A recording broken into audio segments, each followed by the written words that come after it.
రంగరంగ వైభవంగా ఈ నెల 22న ప్రారంభం కానున్న అయోధ్య రామాలయంలో ఓల్డ్ బోయినపల్లి కళాకారుల పాత్ర తోడైంది. శ్రీరాముడికి అందించే పాదుకలు శ్రీమద్ కళా కుటీర్లోని లోహ కళాకారుడు రామలింగాచారి ఆధ్వర్యంలో రూపొందించారు. 50 రోజుల పాటు శ్రమించి వివిధ ఆకృతుల సమాహారంగా పాదుకలను రూపొందించినట్లు రామలింగాచారి వివరించారు.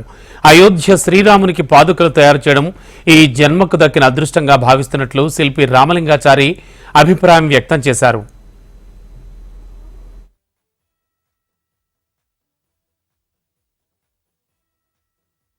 నా పేరు పిట్టంపల్లి రామలింగాచారి, లోహశిల్పి.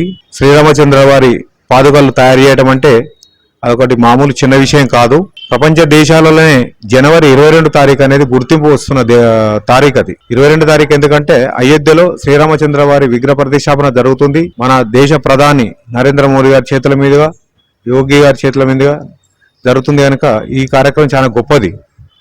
అయితే శ్రీరామచంద్ర వారి పాదుకలు తయారు చేయడానికి మా దగ్గరికి చేయించిన దాతలు అయోధ్య, భాగ్యనగర్, సీతారామచంద్ర స్వాముల వారి సేవా ట్రస్ట్ వాళ్ళు.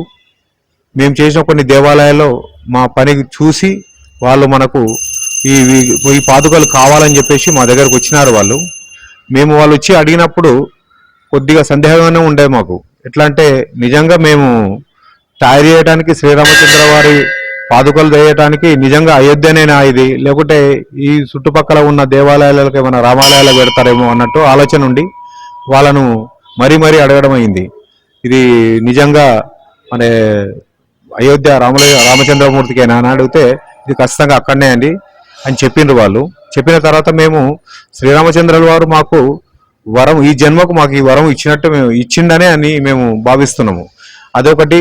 మన తెలంగాణ, హైదరాబాద్, ఓల్డ్ బోయినపల్లి, మన తెలంగాణ ప్రజలందరము, దేశవ్యాప్తంగా ఉన్న మన హిందూ బంధువులందరూ 140 కోట్ల మందిలో మేము ఈ పాదుకలు మేము చేయటము, మనందరితో చేతుల మీదుగా దర్శనం చేసుకొని అక్కడ పంపించటము